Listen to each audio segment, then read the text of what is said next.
You ready? All right, well, let's call our meeting to order and a roll call. Mayor Nielsen, I'm here. Councilmember Giles, Here. Councilmember Nelson, Present. Councilmember Thrower. Here. Let the record show that Councilmember Machezik is absent. Okay, well, we have one big item on the agenda tonight, so we should get right into it. The chief. Excellent. All right. Mayor Council, Dallas Palmer, Chief of Police with the McCall Police Department.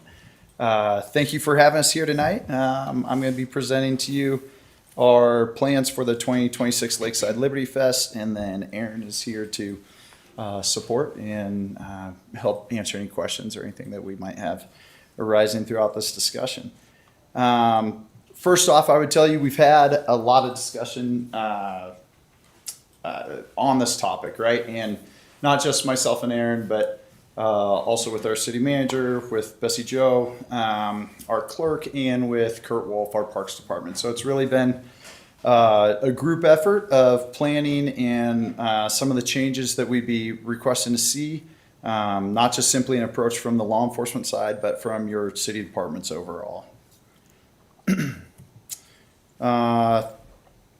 I've titled this as a discussion. I want the opportunity, obviously, for open discussion with our council and to have clear just communication of what our thoughts are and what our plan might be, but also receive your feedback of what you would like to see, how you would like to work toward catering this setting for our community here in McCall, right? So some of the goals within our plan here is, we're going to talk about some of our goals. We're going to talk about what we've seen in past incidents, kind of review over the years of where we've been and how we've gotten to where we are now.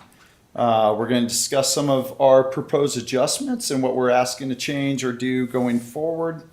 And we're going to discuss some funding sources and what opportunities look like with available funding, and then discuss our next steps and have an opportunity for any questions.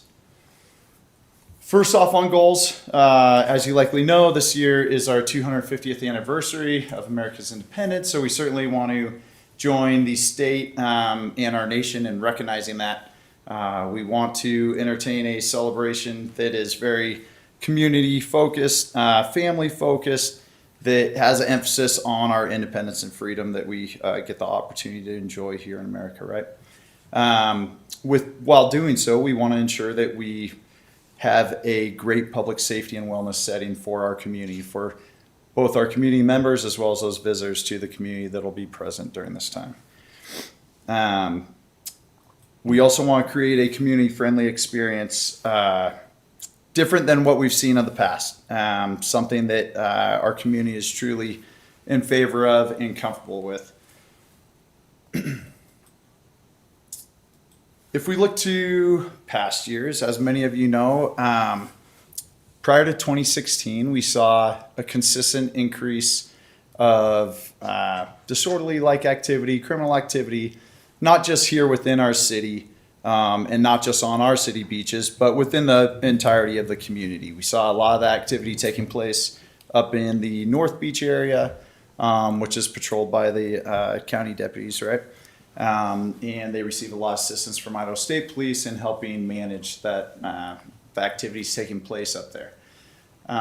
Due to the increase of what we saw year after year, there was a big push for an adjustment, not just a push from law enforcement, but a push from city overall, from our greater community, really asking that we make an adjustment and see good change from where we were going. So beginning in 2016, we had City of McCall, our county partners and our state partners come together and jointly created a memorandum of understanding where we came forward in partnership to create some adjustments. One of those being the alcohol restrictions that came into play, where there was no longer alcohol allowed for a period of time at North Beach during the 4th of July holiday, as well as on our lakefront beaches or lakefront parks. I think this joint approach really provide us the opportunity to come together and not just a single setting where there was one place that allowed one thing and one place that allowed something else, right? And so the joint approach seemed to have a great impact. I think one of the largest impacts during this time was bringing forward a big marketing initiative that was led by Erin and her team, with a real great focus on what the expectations were in McCall. What if you're coming up here for the 4th of July holiday, what you could expect, and really gave us the opportunity, I think, to target the appropriate audience to make sure people had good awareness of what was going to be taking place up here and some of the changes and the environment we were looking to adjust. Following that time, also within that time, we made the major adjustments on how we occupied things. We began what was the Liberty Fest, Lakeside Liberty Fest right there in Legacy Park. We brought forward really an occupying of that space where we had a lot of the kids' activities, the bounce houses, the blow-up slides, some more of the booths and whatnot, but really didn't leave as much space within that park setting for larger crowds to congregate and take over that area. We kind of came in and took it over ourselves, and created the setting that we wanted to see there as a community. That was incredibly effective. Both the restrictions in place, the marketing, and the occupancy of that area was really effective in reducing criminal activity, disorderly activity, and then we saw that sustained for a period of time. Moving on to 2019, I think we really approached it somewhat at that time of this feeling that we've seen this culture shift, that what we saw of the past had somewhat certainly decreased, almost eliminated, and we had an opportunity to kind of pull back a little bit. We scaled back marketing a lot. We left alcohol restrictions in place, but we really reduced the effects of what that Lakeside Liberty Fest was and the occupancy of that area, and really opened it back up to more of a normal environment. Then we kind of continued with that process through the COVID years. Some interesting times, right, where we saw, I think, a big difference there, where we had less people in attendance within Legacy Park. We actually had, I remember, like the white painted circles, right, of this is where your family can be, this is where the next family can be. And due to what was happening nationally with COVID, I think, people really adhered to that well, and it functioned well. Moving past that into 23 and through last year, we really saw a great increase of disorderly activity, criminal activity. More so a notable rise within the offenses committed by minors. Our crowd, where we saw that culture shift from, a young adult crowd, really has now shifted to, we see the problematic area being the 15 to 18, 19-year-olds. A lot of minor consumption issues, a lot of the disorderly assault, battery, fight-related issues. The concerns that become more violent, more dangerous, and have greater effect on our resources, right? So that's why we're coming to you now. We're looking for some changes on how we can address those issues. One thing I will tell you is that we're very much approaching this from the aspect of this event is taking place whether we create it or not, right? This isn't, I would certainly not compare it to like a holiday event or a winter event where we're saying we want to create this event, we want to bring this population in, and we're holding this event for individuals, right?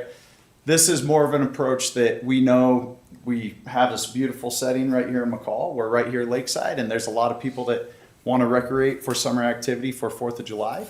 And whether we plan accordingly or not, these people are going to arrive in our town and they're going to be present. And we certainly, I think, are grateful for that and appreciate that, but we need to be mindful of how we can manage that appropriately for a safe setting within our community. So one aspect that we've seen historically work very well, as I spoke of, was the enhanced marketing part. There's certainly a cost to doing so, but with funding that appropriately, Erin and her team are very capable of target marketing, target messaging, utilizing any of the digital campaigns, utilizing local outreach and Treasure Valley outreach to make sure we are connecting, to the correct audience to make sure they're aware again of what the expectations are here, and really kind of going back to what we saw back in that 2016, 2017 timeframe, and using that effective messaging again. Another, adjustment we'd be looking for is a safety and security team setting within Lakesea Park. A big point of this, I think if we bring a team in, I guess stepping back years ago, right, when we made this adjustment, we also utilized volunteers, right? We gave them little radios, we put bright fluorescent vests on them, and we had people that were they were frustrated with where things had gone, and they were willing to sign up, be a part of maybe some of the solution or what they saw as the correction. There was some effective activity with that. The problem we also run into is that's untrained personnel that are involving in sometimes disorderly or criminal-like matters that can be difficult, right? So we would look to hire a team out of the Treasure Valley area that works events like this on a regular basis. It's a professional team that's well-versed in dealing with these sort of issues and works jointly with law enforcement regularly to help out. That we could work well with and helping create a more community-friendly atmosphere down there. This team would consist of 5 to 15 personnel. The way it would kind of come into play is they'd be there early for our setup on the 3rd on Friday morning. We'd have minimal security staff present during that time, and then as the day goes on, where we see that our population certainly increases by the time we're hitting that noon hour on our beachfront, we'd be bringing more personnel in, and we'd be utilizing them to help, number one, promote awareness, right? Let people know that we fall into a lot of situations over the past years where we have the appropriate signage out there. We have the proper restrictions in place, but we have people who simply arrive that are still unaware, where it's a shock to them that our beach that usually allows alcohol consumption throughout the entirety of the year, except for this small stretch, now they're not able to during that time, and that's unfamiliar to them, and they're not aware of it, right? And so having the presence of a team such as this to help, number one, promote that awareness. 2, their presence being on site to help deter criminal activity. We know that people act differently when that sort of environment exists, when there's any level of authority present. A lot of times it helps deter criminal activity, and we'll push that elsewhere, hopefully, and or completely eliminate it, which would be excellent. And then they could also work towards supporting a safe and respectful celebration there within our park. One big part, like I mentioned, is their coordination with law enforcement. They're well versed in that. They'll be, if we were to bring them on, they're great at knowing what they can handle and when law enforcement needs to be brought in. The big thing there is that it allows your law enforcement resources to be elsewhere throughout the city. We have a team of anywhere from 10 to 13 personnel in the past that are, covering the day shift aspect and the night shift aspect. So during that night presence where we see more of the activity, we likely have 6, 7 cops working down there. It really does consume the entirety of that 6 or 7 resources that we have available during that time. My frustration as a chief of police with that is that means we are not tending to other issues within the city. There's traffic complaints, there's disturbances, other things taking place that aren't priority at that moment that we're having to pen until we can get out there at 1:30, 2 in the morning, likely well after the fact, right? So having a team present within this setting likely gives us that opportunity to have a couple of staff present down there at the park, but also others throughout the remainder of the city, providing professional service to our community as need be. along with that proposed adjustment is a perimeter fencing aspect. Part of this is basically, exactly what fencing does. It creates a somewhat of a barrier between just the general setting of our downtown area and what this area and this event is, right? I have a map that I'll show you as we continue on that really outlines this for you, gives a better idea. But more than anything, it'll give controlled access points into this event setting, helping the security team as well as law enforcement manage those coming in, those going out, making sure that alcohol hopefully is not being brought in. This isn't, we had discussed in the past, through part of our discussion with the clerk's office, communications and parks, do we want to create like a stadium type setting, right? Where there's actual entry points, where bags are being checked, where we're ensuring that there's compliance of those being brought in. We felt like that's a pretty harsh approach, right? And we felt like local community members and those visiting would likely be resistant to that. It's, this is my park where I normally can come down, be at the beach with my kids, my friends, whatever it may be, and enjoy our incredible waterfront. Yet they likely might not be interested in doing so with that harsh of a setting. So that's where we peeled back a little bit, looked at more so just having a perimeter fence setting there, having certain access points where proper awareness can be made, where security team can observe, but limiting to just that, and then going from there. This mapping kind of outlines, and I'll try to show you here with the mouse as we go along. But if you look from the north end, right, here's our the north end of the volleyball court. We have that fencing setting there. We would kind of run this perimeter fencing to come off of that, and then run the center of the sidewalk path down just south of Pine Street here. Doing so would allow still as you know, that's quite a wide sidewalk area. It would allow sidewalk access for those just simply passing through that aren't coming into the food court setting, aren't coming into the beach setting. It would still allow pathway access for those within the fencing perimeter, within the park, to be able to move up and down that area and through there. It would continue down by Hotel McCall area here and across. We have some fencing that already exists here in between that we'd simply tie into. And then same with infrastructure here along the front of Hotel McCall, and then some fencing here on the south side of the park. These stars designate access points. Again, gives us opportunity to have security personnel within those areas that could help manage access into the park, providing proper awareness, making sure that we're getting the compliance that we need within that setting. Utilizing the fencing, I had a picture for you on this last slide, but you've likely seen some of it already right on top of the stairs at Legacy Park. It's what Parks is currently utilizing to keep that closed off. We've talked quite a bit about the fencing aspect because it does have an expense to it, right? But there's not just, a Lakeside Liberty Fest event, not just shutting off a park stairwell, but also other events that we have here within the community where these could be utilized, such as, our Mardi Gras parade with Winter Carnival, where down at our Tight 90, we use a traffic control company, or Chamber does, that hangs that ribboning, right?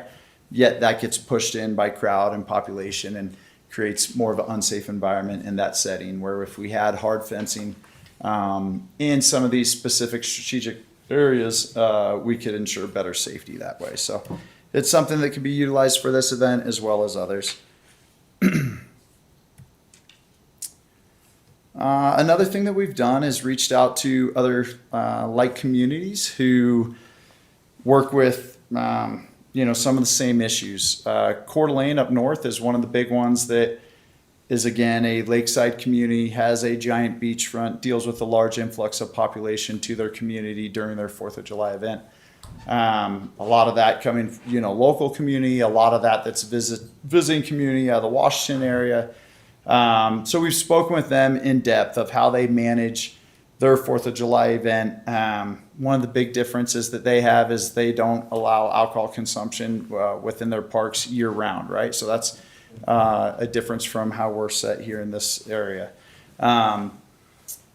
Another thing that they've said has worked extremely well for them is they've enacted a trespass ordinance for their city parks that provides them opportunity to remove problematic individuals ahead of time. Super similar to crowd control type, incidents where within the law enforcement world and addressing crowd control issues, you're not necessarily concerned about a peaceful protest or a peaceful crowd, but when you have a problematic individual that gets a crowd going and creates a problem, those are the people you're looking to remove or get control of quickly to eliminate that issue. Having something of this sort in place provides us the opportunity to do the same within this setting, where we're not having to wait until they're either fighting or they're passed out on the grass on the lakefront.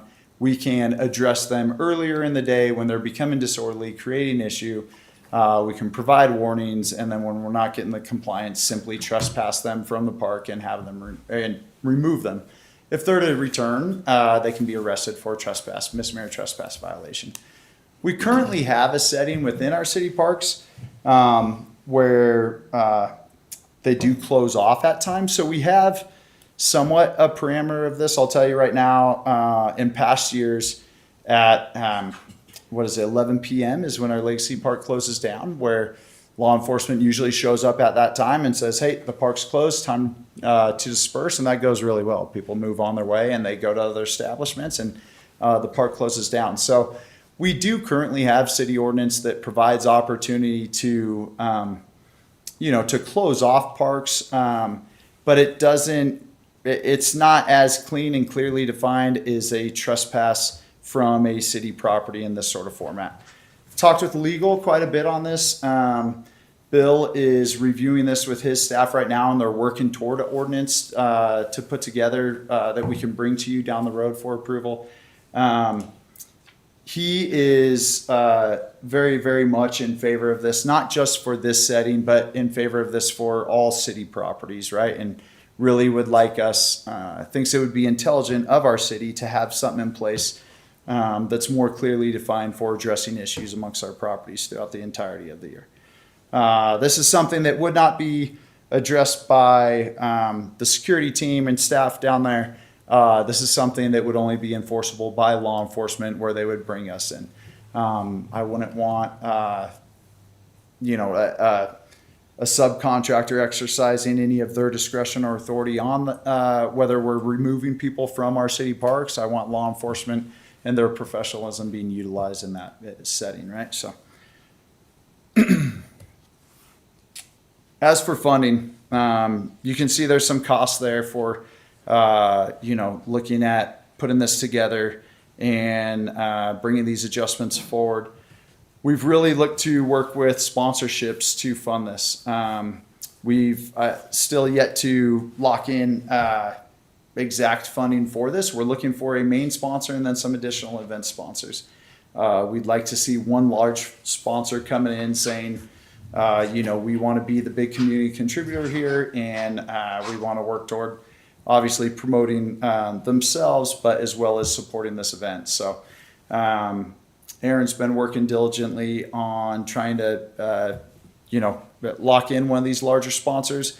I think some of the current maybe question or resistance is, where are we at? Is this exactly happening? How are we moving forward? And once we know further from you guys, I think it's likely we could gain better, sponsorships and support for this. Moving forward, we'd really look for next steps on, one, guidance from you guys. If moving forward in this manner, we'd be looking to secure that funding. Contracting with the security team, that's something that if that's going to take place, we need to do sooner than later. Obviously, we know it's the 4th of July weekend that they'd be up here, and there is one overnight. They'd be here the 3rd and the 4th, so we need to lock in, their housing and whatnot before that becomes more costly. And then we'd be working diligently to market and promote what's taking place and what the expectations are within this setting. So with that, certainly stand for any questions and open to discussion. And again, Aaron and Kurt are here present to help out with any of this. So. And I don't know if I could add just kind of to build off Kurt Wolf, Parks and Recreation Director, just to build off of, you know, kind of the thoughts on the fencing, you know, what we've seen over the years, even with the signs that we put out there. They're small, and despite the fact they're spaced evenly through the park, it doesn't really bring that awareness. Some of the goal with that fencing is to just like, there it is, it can be mounted to it. It's a physical barrier, not just something on a wire stand set up in the middle of the lawn that's engulfed by the crowd. And so that was also some of that goal. And then the fencing just being a physical structure.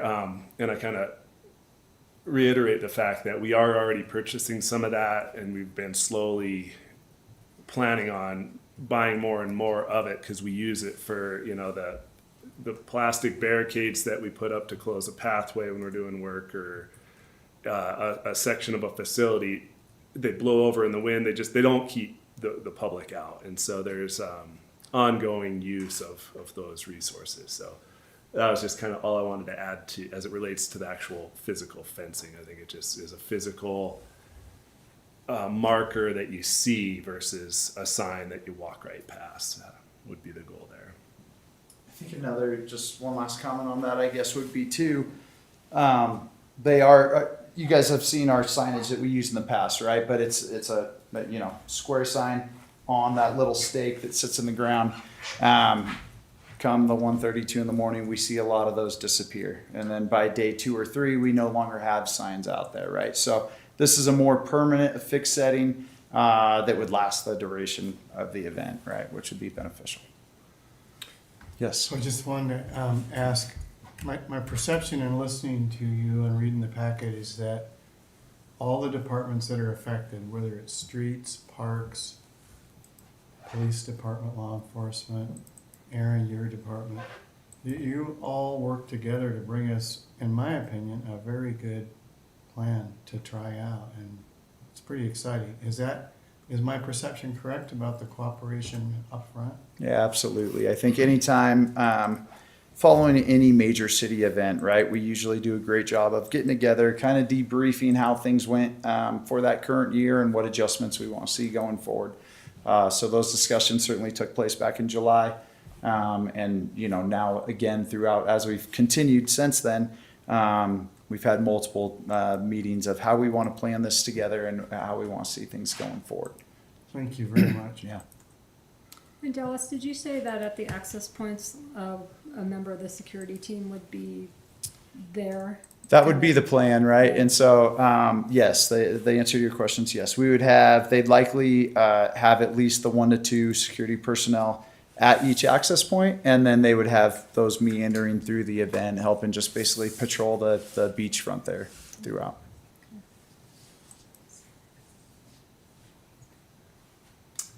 I have a question, relates to the whole weekend. So when we think of having fireworks, and it seems like the issue we're trying to manage best is built around the fireworks that night. And you know, we had in our package the kind of downside of fireworks. We know how popular and how much people come and call for the fireworks. But to me, I think even some of the discussion is that a pinnacle moment before that we need to continue, or are there other alternatives, or how do we look and say that we create less of a congestion and a night that kind of blasts the emotional awareness? Councilor Nelson, Aaron Greaves, Director of Public Affairs and Community Engagement. I want to clarify that it isn't just the fireworks that bring the people to our beautiful town, and that we are managing events throughout that weekend. Stephanie's actually online, but typically Stephanie and her team with Parks and Recreation put on some amazing events throughout all of our parks, including all types of engagement activities. We also usually have some sort of music situation. There's lots of things that are going on. Bessie Joe and her team do a great job of bringing in vendors for us that draw food vendors and whatnot into the community. So as a whole, I mean, it's a larger event than just fireworks. Are fireworks sort of the pinnacle of 4th of July that people look forward to? Yes.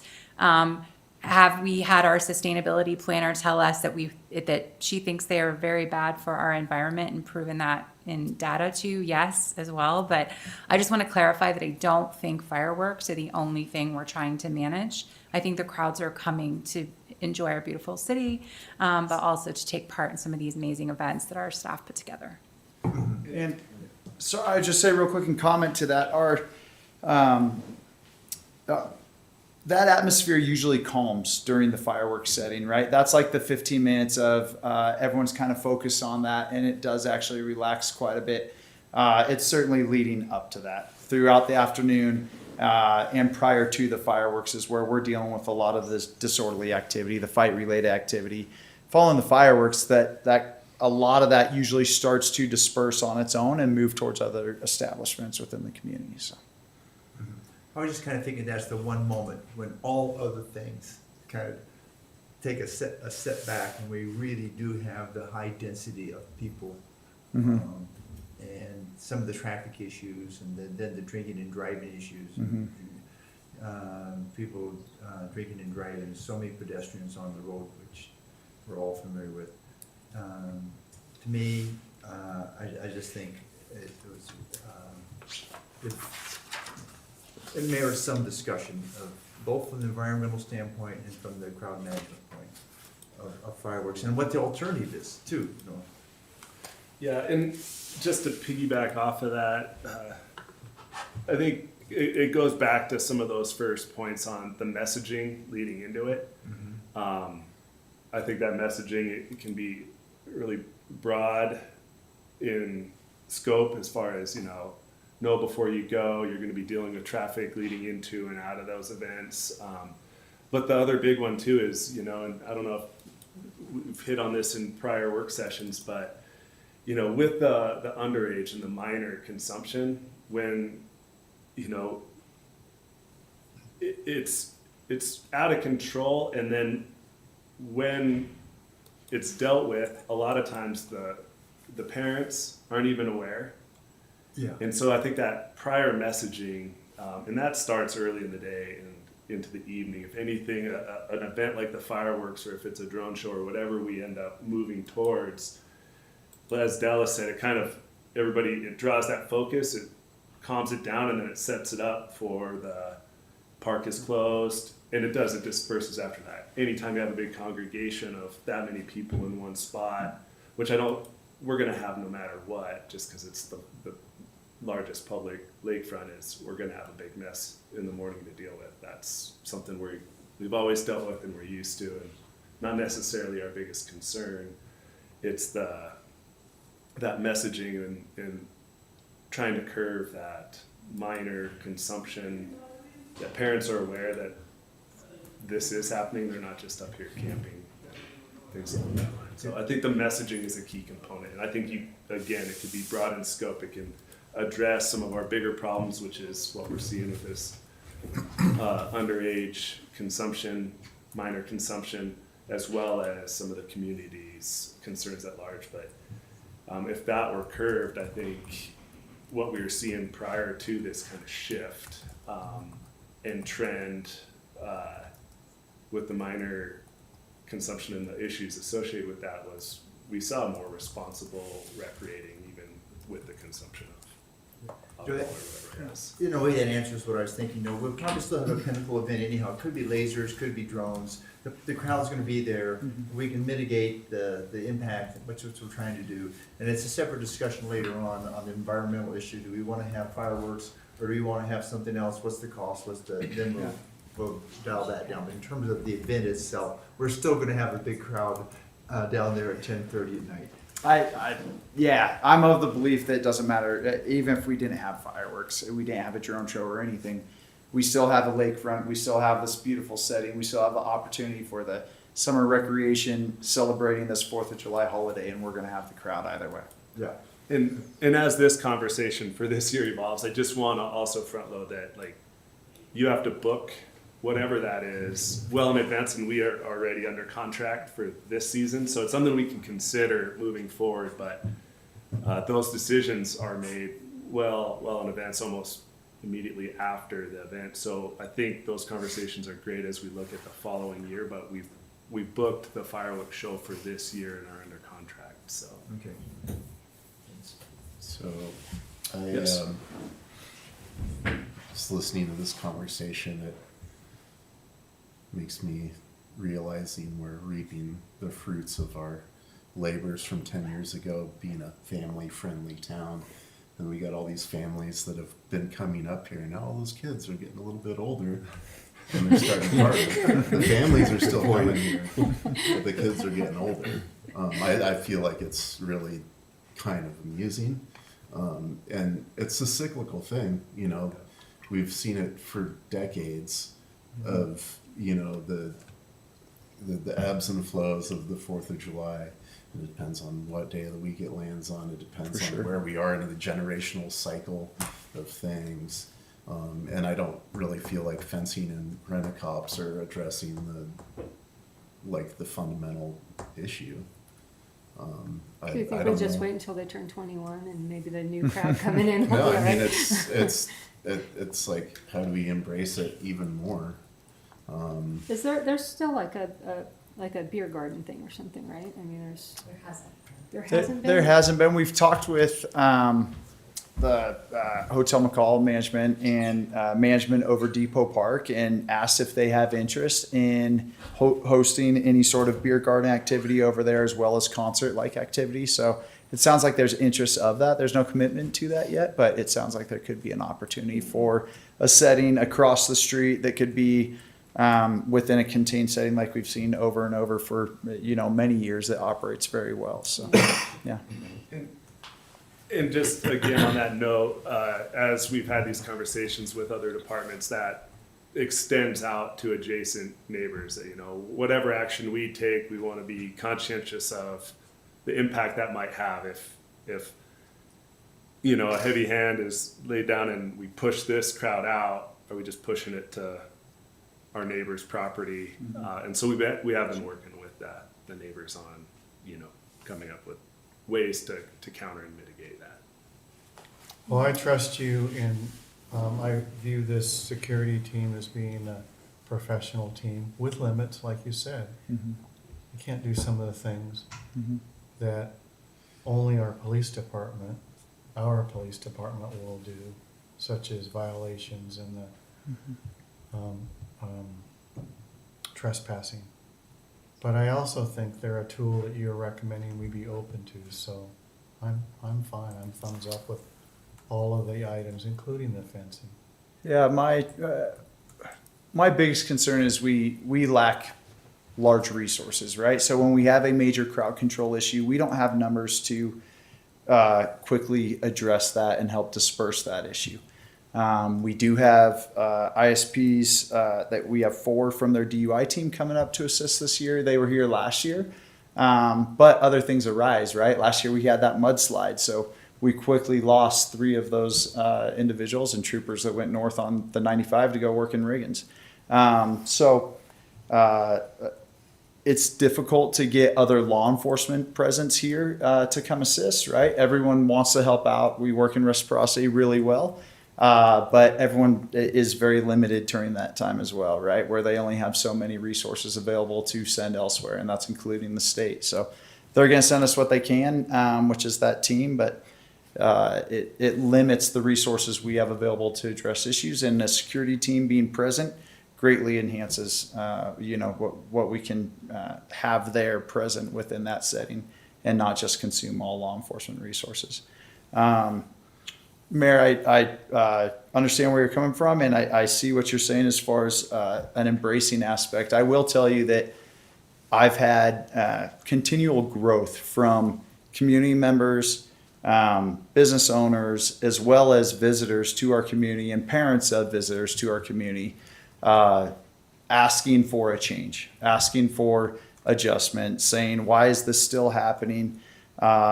Basically, they're approaching it from a attitude of, why are we just tolerant of this? Why are we allowing this within our community? And so that's what I continually hear. That's what's coming into my office, and that's where we're seeing there's a request for change in that environment. So ultimately, it's something that we can't control. That's a fact. I mean, we can't control who comes to town or what they do when they come to town. We can control the environment within a space. And I agree with this. And, when people say they want to change, what are we doing? Why are we still letting this happen? So the only way we change that is tell people that they're not welcome here and they can't come here, and try to keep them out. Well, I don't think that's right. I mean, I think what we did before is, it seems like we weren't saying you're not welcome here. We were saying this type of behavior is not welcome here. Correct. You can come. You can enjoy the fireworks. You can enjoy all the activities. You can enjoy our lake or park.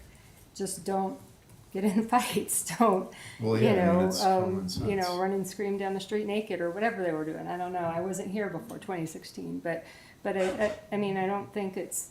I mean, we're not saying college kids don't come, families don't come, whatever, single people don't come. It's just come, but, behave in a way that everybody can enjoy all the activities and be in this group setting, celebrating together. As should be for any weekend or any time ever in this community. Yeah. Well, and I mean, we don't see as much trouble during regular summer weekends. I mean, it's just, what is our population during 4th of July weekend? I mean, I wish we had that exact number. compared to, I mean, it's I would love to obviously know. more, because normally you Right. can go on a weekend and Yeah. you may be able to find a space to sit on it, Yeah. but it's not quite as crowded. But I mean, I think, you had mentioned fencing like last year after, as a possibility after last 4th of July. And, I've kind of wrestled at that thought because, I'm thinking chain link fences and stuff like that. I think your plan here is about as unobtrusive, I think, as you can get, but still you feel maybe can kind of maintain control, or at least, inform people that, hey, you go beyond this, there are different rules here. Correct. We're not looking to create a uninviting or harsh setting, right? We're looking just to create a setting that can be controlled more appropriately and managed appropriately, right? So that's, I think, the big focus here. I'll tell you, last year, it's not just the activities taking place. It's growing to a level where it is becoming out of control, right? We had an incident where there was a fight incident just north of Mile High Marina last year on Lake Street there. We had another fight incident at the same time that had taken place just previously up in Legacy Park. We were getting ambulances to that area. We had one ambulance at the one. We were unable to get the ambulance to the one to the north, past Mile High Marina, because of the crowd that was impeding the roadway, that was completely blocking and obstructing things. And it took multiple law enforcement officers, but an extended amount of time that really wasn't reasonable for the setting to get these people cleared out, and creates an unsafe environment. So really, that's where I'm looking. To me, that's unacceptable. We need to change that. We need to have a better setting there that is more controlled, and that is safer for those within our community and those visiting. Can I just say one thing? I think, Yeah. I think the one advantage of this scenario is that you're not restricting access. People can still go in and out of there freely, but as they go in, they're seeing signs that are not going to be torn down, so they're having an awareness. And I think that changes people's consciousness and the way that they act if they have a feeling that they're going into a space that's different in some way.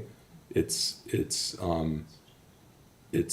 regulated and there's a different expectation. So I think that would be part of it. And I think on the issue of having a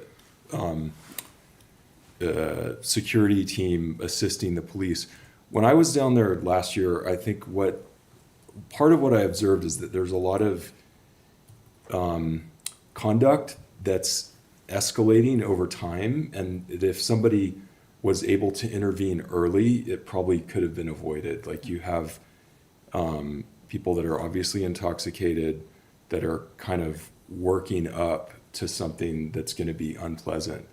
And if you only have 6 police officers down there, they're probably not going to be able to see that or deal with it. But if you had another person who was liaisoning with the police, they could alert the police to what's happening and probably turn a lot of these things off earlier before they became a problem. So I think that that's kind of the idea, is just it's more of a deterrent than even having to, that allows you to not have to react or respond to that later. It's a really good point. And Dallas, that week after 4th of July, many of us on council heard the same requests that you described. Yeah. It was pretty widespread. Seems like this is a very measured approach. So, yeah, I'm fine with it. Yeah, maybe over time the fencing can kind of disappear and, with the messaging, or I don't know, but yeah. I mean, I like the security team idea too, because, 2 things you mentioned. One is you do get calls from the community, and although you may not think, or just professionally it's not an emergency, you don't need to send a cop out there, but for that person it kind of is. For sure. And so, for them to kind of be like, all right, it took you 2 hours to get here. That's not great, right? That's and also, we get a house exploded or whatever, and everybody needs to get out of there, and then you've got this crowd with no oversight. Correct. No control. So. That's one of the largest concerns too, is that, back to Forrest's point really quick, is I would certainly agree that a controlled environment deters poor behavior, right? And so it helps with that setting. It helps people act in a more orderly manner versus an uncontrolled environment, right? Thankfully late in the evening last year, we had a barricade subject issue off a Warren wagon that fully consumed all available resources at that time. That situation arises during the big event down at the park. Now we are removing a lot of law enforcement from that area, and mostly likely everybody from that area, right? And so to leave that setting unmanaged would be very poor on our part. And having a security team present to help with that would be certainly recommended.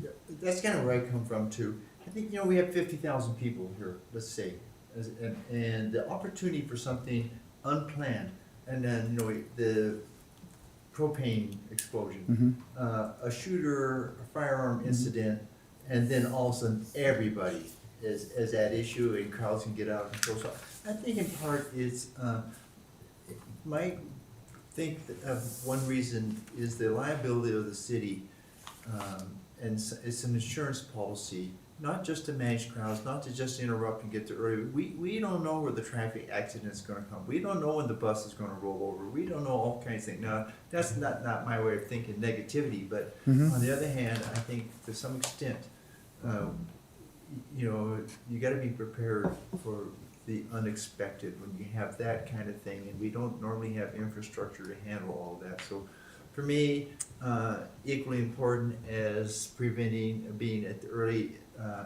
interference with a disruptive event, it is anything on our highways between here and Cascade and here in New Meadows, and your team could have to go.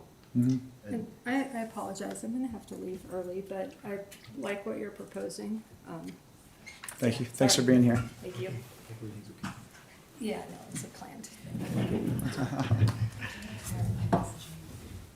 Yeah. You want to chat? I just wanted to clarify the messaging quickly. I heard you, Mayor, and I want to make sure that we understand that the messaging is concentrated on what we have happening and what's available to people. We're not telling people not to come. We're not targeting certain age groups. I mean, we've been doing all ages for a really long time, and that continues. I think what we would be doing is maybe some quieter conversations like we did previously when I reached out to some high schools and sort of just let them know that underage drinking is not going to be tolerated in McCall, and that our chief of police is sort of sending a message that we want you to come up and enjoy it with your family, but don't plan on coming up and camping in your car in Mill Street parking lot and drinking all night in the parking lot, right? So I think we just want to clarify that when I say increasing our messaging, it doesn't necessarily mean public messaging. It might mean quiet messaging, utilizing Hope Squad, utilizing youth messaging, doing some things that are a little maybe under the radar to inspire healthy family control. Kind of honestly like what Stephanie was doing, going into the schools to educate the students on how to use our electric bikes, right, in the community. So I just want to clarify that messaging doesn't always mean big, massive ads and radio telling people, you know, what's happening in McCall. Sometimes that messaging is an undercurrent of the expectations of our police chief and our council and the way we run our city. Yeah, I'm really glad that you included that and the details in our package and in the approach. Messaging is so important, social messaging. And we can target it. Aaron's team does an excellent job at focused messaging that's hitting the right audiences and getting the outcomes that we need, right? And I'd reiterate too, this isn't just an invite to a family environment, right? This is, we do want the younger people, we do want them and their friends coming. We just simply want them abiding by law while here, right? And I would agree. We can't control who comes. We can't control what they do, but we certainly can prepare for what we've historically seen and try to deter some of that activity, right? And be more prepared for what we will be dealing with. And I think this gives us that opportunity to do so. Okay. Yeah, I think that with the, yeah, it's a plan for control of an area. I was speaking, I think, to a more broad thing. But I could go where Lyle goes with all the negative thoughts about what might happen with the fenced-in crowd and rent-a-cops. You definitely need support down there. Like, that's without a doubt. Like, that makes total sense. As long as none of them work for ICE. Man, you know, who knows what it's gonna be like this year. All we can do is try to create a safe environment for everyone. I mean, you could think of what is this gonna push the crowd to another place, to another park, to another area that's available to gather. You know, I mean, there's so many variables that you don't have any control over, and when it reaches a critical mass and a critical energy, it's kind of like with a bunch of teenagers and young adults like partying. That's a pretty hard thing to control, and so I think you guys have done an excellent job. Fantastic. Thank you. I mean, just know that that's certainly been the conversation that we've had as well. And is crowd going to push toward Browns Park or elsewhere? What are we going to be dealing with, right? But again, having the additional resources there at Legacy certainly helps with that setting and gives us availability likely to address settings elsewhere, right? So I have a question related to that though. Would the security team, would their contract make it so that you had flexibility to put them anywhere in the downtown area that you wanted, or would they only be working in that barricaded area? I think they're pretty flexible to what we are asking of them. You know, they're willing to work a real controlled environment. They're willing to basically help out in the manner we're requesting. That changes obviously their number of personnel, their number of supervisors present, that sort of thing. So I know that in working with one individual in his company, it's very much, you know, they want to make sure that they're fulfilling the service that they're contracting for. So we can look at arranging that in whatever manner. It seems like it'd be good if you maintain the flexibility where if you felt like you needed to, you could send somebody down to Browns Park or to the gas station parking lot or wherever. Yeah, the only thing I could see with that is there would be greater cost there, right? Because they're going to they're not just going to send a person or two. They're going to send a supervisor and a group of 3 or 4 elsewhere, right? So it would require more personnel. But I think that's really a good insight. When I was looking at your map, I saw the star to the north on next to First Street. That's kind of the main entrance to Brown Park. So if they come in with a proposal and you say, well, I can't remember the numbers of people. I think you said 5 to 15, it's really variable. And you said we would like enough to be able to have that group walk into Brown Park to make sure we haven't just displaced something. Yeah, and what I would tell you is, just for clarity, that access point to the north there, that's right at the south end of Mile High Marina. That's the south edge of the boat ramp. So this is really set up there just within Quarter Lake Sea mile Park, away. not north up to Brown Park there. But we, going back to some of those conversations we've had with adjacent property owners, that conversation's also been had of perhaps they would piggyback off of that and they would hire the same company to have a few people on their property to again spread that resource out a little bit. And then what we're hearing too is the same thing. Our team, Stephanie especially, in any event we put on, it's talking through this, and then when you say something does happen and you look back, it's being in a position, whether it's a matter of accessibility and there was a problem, it's recognizing that we hadn't done nothing. We've talked through it, and then if something happens, you regroup and we adjust, which is what we seem to do every year. So these conversations, Colby's points, Lyle, your points, it's great to hear that too, and I think it does it shows that we're trying to anticipate everything. You're never going to be able to, but we're not complacent or negligent. And so that's really a big component of this, is just being able to look back and, oh yeah, that didn't go quite as planned, but we got close and we know what we might do different the next round. And I think that's going to be an ongoing fluid target. So There could We do just know be with a- the, sorry, go There ahead. could just be a big street party in Lake Street, all the way down to the marina there. I mean, that's a challenge. I think that you don't have an easy area to control, and there's a lot of challenging logistics. And I think that this is a great place to start and see how it goes and adjust, right?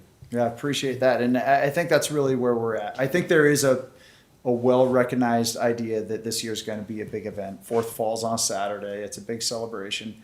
And we can work through this direction. And then as we continue in the following years, look at adjusting, and maybe we can go back to minimizing while still keeping some of that same marketing and utilizing the adjustments that we know worked well in the past, without such a containment set within Lake Sea Beach area. Maybe that's an opportunity in the future. Chief, may I ask a question, Yeah. mostly for the benefit of the public? At the entrance points, can you clarify if they're gonna be searching people or if No.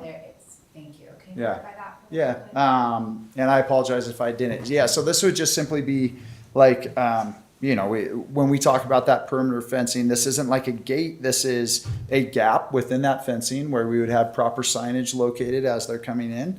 And a couple of security staff personnel that are there and present, making certain that they are aware, especially those walking with open containers or the obvious case of alcohol, that sort of thing, right? Or the disorderly individuals, that they're making them aware on the way in, like, hey, this is what's expected within this location. Here's how it's going to be addressed. We want you to be here. We want you to enjoy your time. That said, if it's in this manner, we're going to contact law enforcement. They're likely going to trespass you from the area, right? And so we can help manage, how that's taking place there. But no, we're not looking to check bags or search individuals, any of that whatsoever. That wouldn't be taking place. Thank you. Yeah, thank you. Will we be able to vet the security company that we would be Yeah. looking at? I'll tell you, the one company that we've been talking with and look at contracts with is MAV Security Services out of Boise. They do work the stadium events at BSU, a lot of other parade-like events downtown Boise. Some of the music festivals over in Montana, they go and work those in southeastern Idaho, Jackson Hole area. So they do have great familiarity excuse me, with this kind of setting. They have been here present on site. I met with their owner and their manager. We walked the site, we reviewed things, we talked about what kind of layout we would want to see. So like I say, they are fairly flexible and willing to work with us. From the vetting side, we haven't had, there's not a lot of large companies to work with, right? So obviously, we could bring a contract forward for review that you guys could take the look at and make sure you're comfortable with. I just don't know what other companies we'd be hopping out to or looking for assistance from. I'm sure they exist elsewhere. But. I guess the thought is from, I think transparency is Yeah. is the ultimate idea, is that everyone knows what is going on and that we have, we know who's coming to Yeah. our community and what to expect, and they know what we expect of them. For sure. I think it's a good point that Colby just made, that, that transparency with the public. So this on the agenda, it's on city council, we're gonna approve the contract, the concept. People have had a chance that it's not a special meeting, it seems like it's, they're gonna discuss Liberty Fest, what kind of activities that, they get it. We need this extra liability protection.